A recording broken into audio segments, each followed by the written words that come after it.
Hi and welcome once again to my channel. Bit of a long series on the last one, the FRG7700. So that one's gone. He's off the bench. Well, I did have a free bench apart from these beasts that have just arrived on here. What you can see here, I've got three. Let's get you in a little bit better. Three Hacker Super Sovereigns. I've pretty much got the good, the bad and the ugly here, so got a full house. This is the one you've seen before. It's my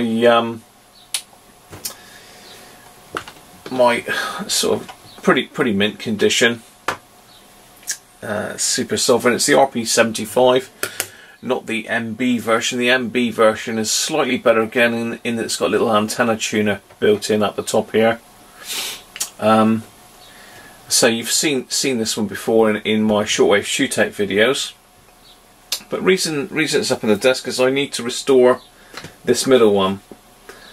Now let's get that one down out the way. This one I bought many years ago. It was one of the first big transistor radios that I ever picked up, and this was advertised in my local paper as a hacker radio. Now I didn't know what on earth that was, so I asked a friend of mine, and he said Hacker are really good radios. So I thought, well, okay, I'll go along and have a look at it. It was local to me, it's just down the road. And I saw it, I thought, wow, that looks impressive.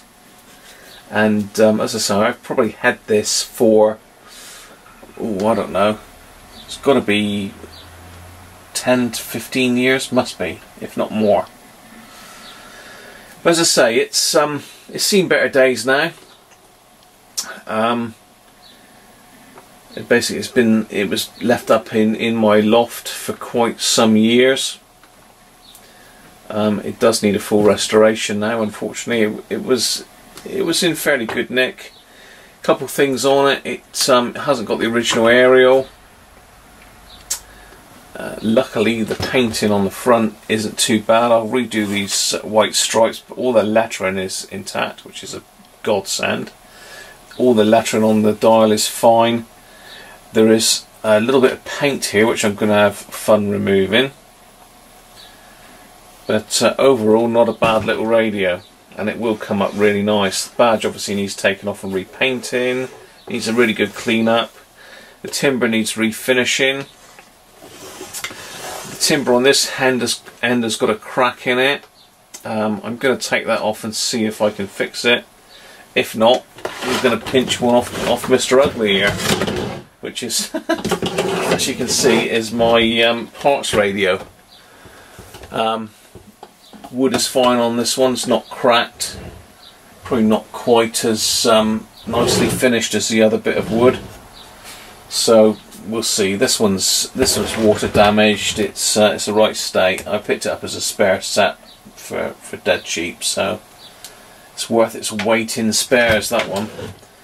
As you can see, it's had a few bits robbed off of it in the past already. But yeah, I've got some bits I'll need to take off of that one. So getting back to this one,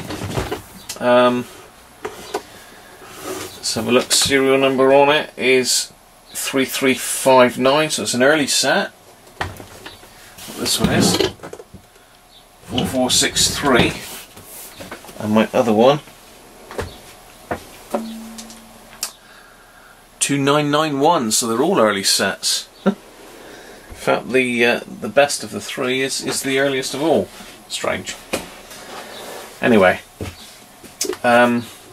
various features on these. I believe these are from the 70s, but I'll find out more info for the next video and fill you in on the whole spec on this one. But basically, on the front we've got on-off, bass and treble, which is really nice. Above the on-off we've got a battery check. You just push the switch and it will show you how much battery you got left.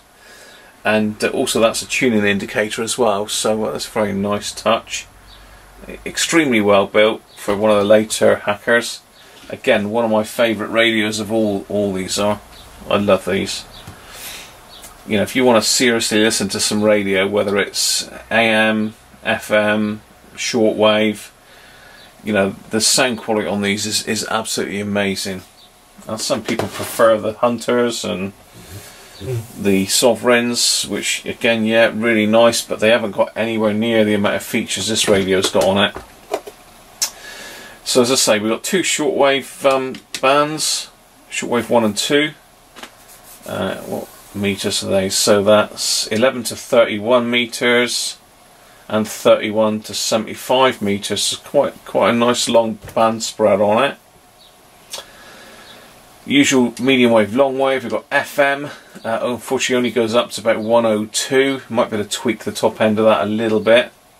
ISM is interstation muting. It's basically that quiet and zip between stations. So if that's pushed in, it's a nice quiet transition. You don't get all that hiss in between channels. AFC, automatic frequency control. Again, that's really only used for FM, so if you're slightly off and you've got that pushed in, it'll pull you in on the frequency. Band spread is one of the best bits of this radio. It's just a very fine tuning. And you've got a separate tuning dial for AM and a separate one for FM. So that's pretty much the front of it. Underneath you've got the usual turntable bass. Nice, and you need that for AM. Inside, so actually we'll go with the back. So we've got a socket for headphones. Let's get you in a little bit closer. So we've got a socket for headphones. We've got a 12-pin negative external power socket. Now, Hacker had their very own power supply. We just get you one of those down and show you what they look like. Okay, let's just get you down on the bench here. Now this is an original Hacker power supply. These are pretty rare, so if you see one on eBay and you get it before me, then all well and good. But yeah, it's the VP408. It's unusual. It's got like a phono connection on this end for the power supply. It does need a new plug actually. That one's looking a bit ropey. On the back, basically this will run most of the Hackers with that particular socket in there.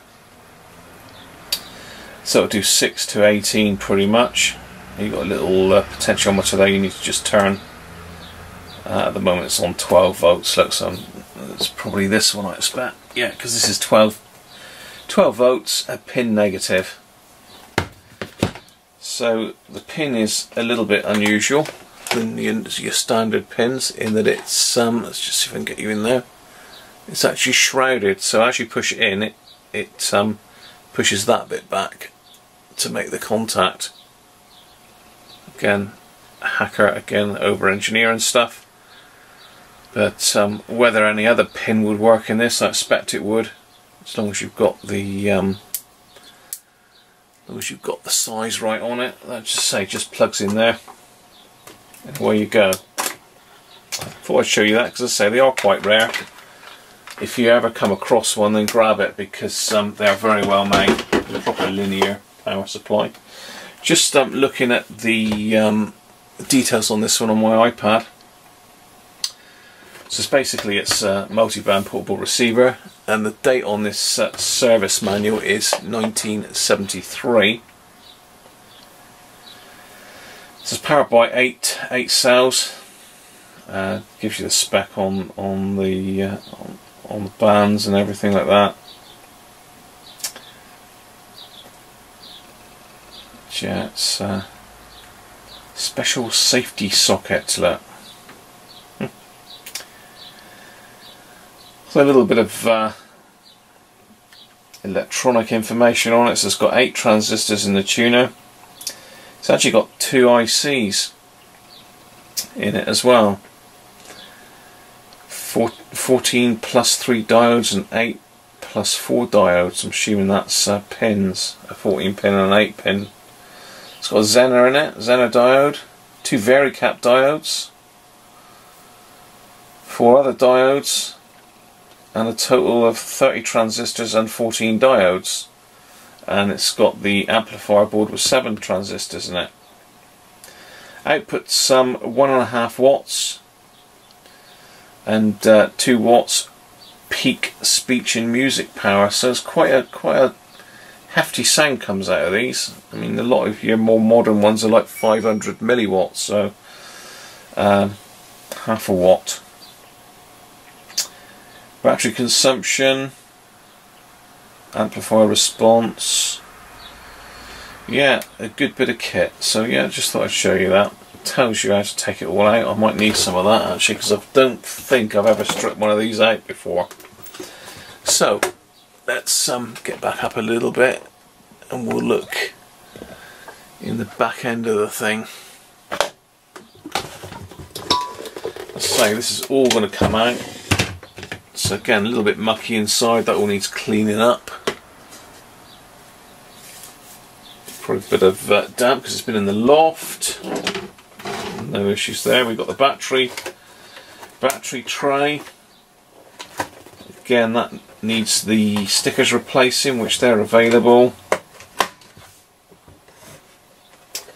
Big old lumpy speaker, that one looks all okay. There's our amplifier board. Big old massive ferrite rod aerial, that. I sort of like to see, look at the length of that. Got to be a 10-inch aerial, that.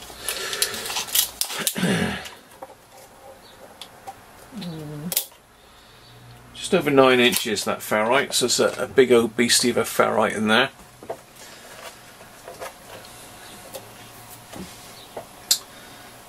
And I would think, I'm not 100% sure, but I would think the shortwave works off of the telescopic antenna. We have got sockets for external aerials there as well. AM and FM. There's also a tape recorder output in there as well. Of course I hadn't finished talking about that, had I? Well, I have now. Anyway, this uses the lock-fit transistors. So I would think, again, we'll see what it works like, but I suppose it is good practice nowadays to take those lock-fits out and replace them with something a little bit more reliable. But we'll see. It depends how far we want to go with it, really. So again, the inside of it will all need just repainting black. I'll make that nice and new looking. Nice to see the air-spaced capacitor, tuning capacitor again there. That's the AM one by the looks of it. FM is probably over here somewhere. Yes, it is. There's a funny little tuning cap down there, in under there. That, I believe, is the FM tuning module, is it? Yeah, it's a tuner. It's the FM tuning. Yeah, it's going to be really interesting getting into this one. As I say, I haven't worked on one of these before. There he is. So we've got an IC down in here. And the other one is over on the other side of the radio. Down in there. BF194 lock fits. TR2.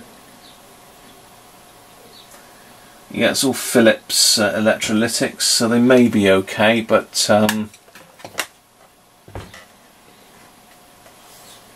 think really for longevity and being it's going to a new home, this radio, I will change them out. So there we are. A quick overview of the radio for restoration. So next thing is going to be to take it out of the case I mean, I'll put some power on it probably. It looks like it'll power up. I can't see anything untoward there. So I'll connect it up to my bench power supply so I can monitor the current draw, and we'll see if it works. Okay, the moment of truth then. Let's see if it works. It should do. It always used to. Let's put the power on. So I've got it. I've started off on 6 volts. Got current limiting set down really low. There we go. It's now 30 for no wicket, and Cook has gone along Well, 24 and Andrew. it's working on 6 volts, look, and it's pulling in a station on long wave already. Across all 3 formats of international cricket for England than anyone else. I've seen Kevin Peterson at 13,779. You mean his aggregate is bigger than mine, not bigger than that. All internationals. But he's not necessarily bigger in each one of the 3. Cook's go ahead and test everything. Yeah, exactly. And it's Amir Mohammed Amir in to Hales. He's well outside the off-time, well left by Hales. He would have been, he really would have had to come back and sit on the side to his couch and he'd been interested in that one. He's done well today so far. You can see that he's trying hard. You can't tell me that, having played for England, that players aren't aware that what ex-players It's got a good in sound. newspapers and so forth. Scratchy pots, but you'd expect that. And instead of looking at it as always criticism, What a beauty. look at it as advice, constructive advice. Medium wave then. It all out at Edgbaston. England now 30 without loss in their second innings, trailing by 73. In the county championship, Nick Webb is at St Helens in Swansea watching Glamorgan against... Says patience key. After the first game means nothing, so we have a lot of respect for Fulham. We have seen some Lovely games. tone. They beat Crystal. Well, Fernando Lorente is set for medical at Swansea. They're the greatest.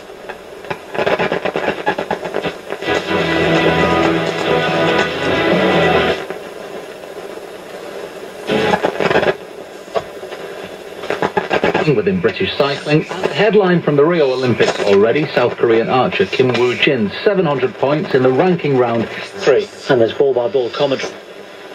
Heading towards dawn. Tomorrow, though, starts off bright and dry. I think we'll see a fair amount of sunny spells through. That's an awesome performing long wave, medium wave radio. Really is. And thickening, turning a bit muggy as well, and maybe a bit of mist. Right, let's get the aerial up then. Let's see what FM's like. 13 medals at the last Olympics, making it the 12th most successful country, and it ranks much lower by this program. It continues to profit from the Soviet Union.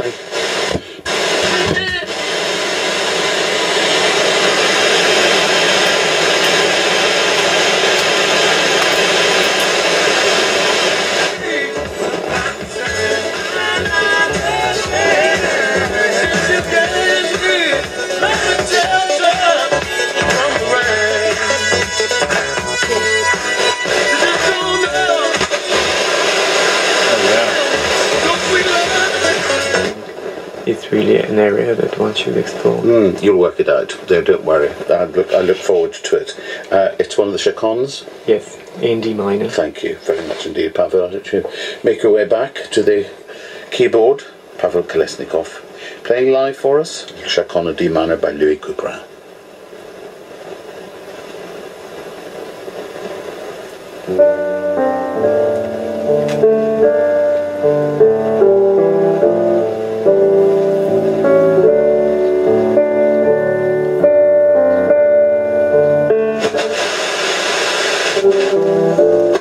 Number 3, Russia.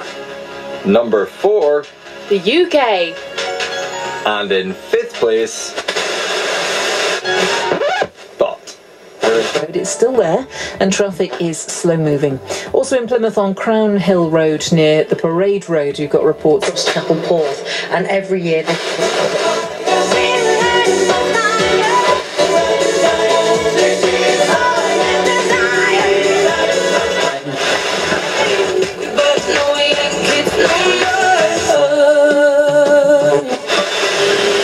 No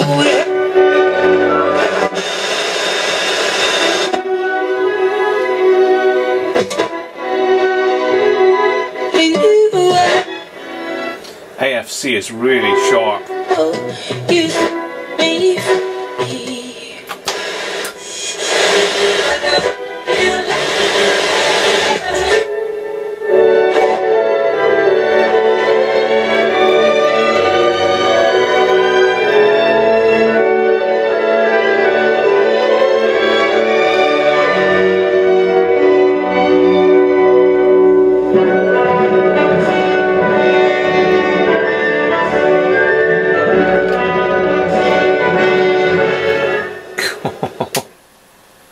Well, one last band, shortwave. The new owner of this is going to be particularly interested in this, so let's have a look. Let's start at started up on 11 meters.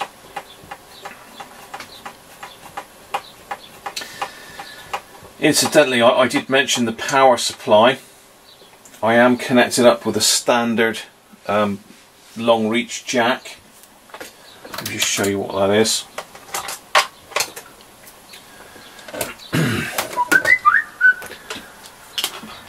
So this is one that I've hooked up myself to use for my power supply.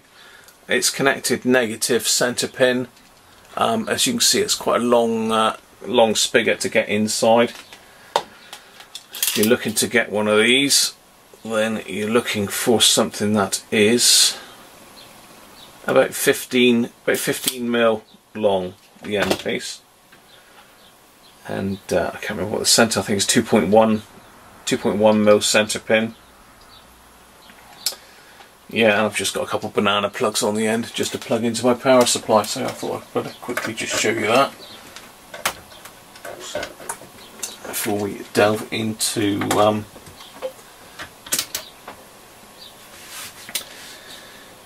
shortwave. Okay, I've got my long wire just hooked up pretty roughly to the telescopic, so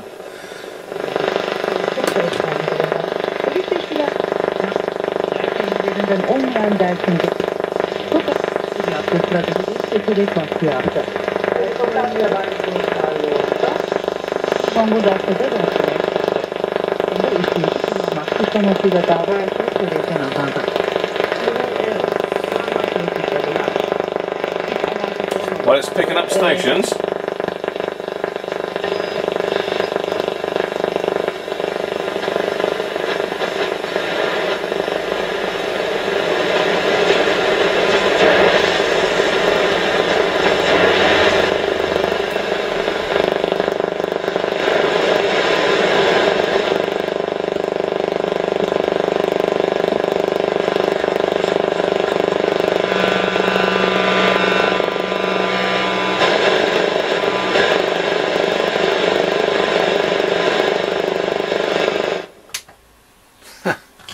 Oh my god, interference sitting here today. I need to go around and turn everything off really, but it's working on all bands, which that's half of my job made a lot easier.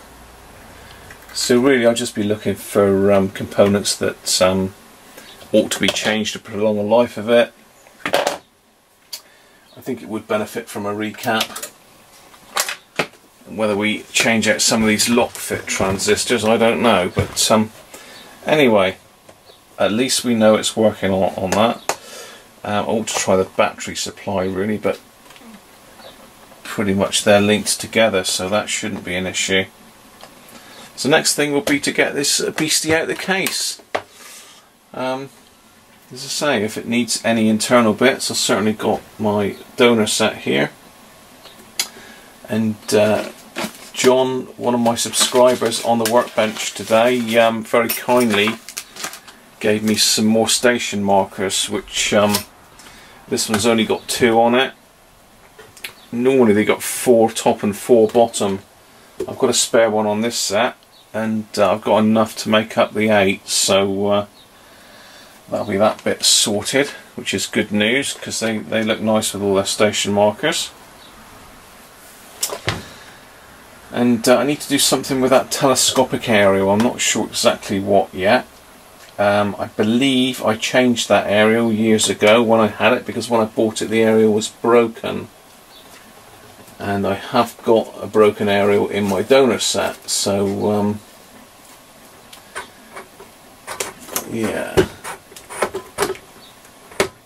I'll have to have a look around to see what I can find that'll fit that, because it's nice to have the knuckle joint on it. There we are, that's it for now.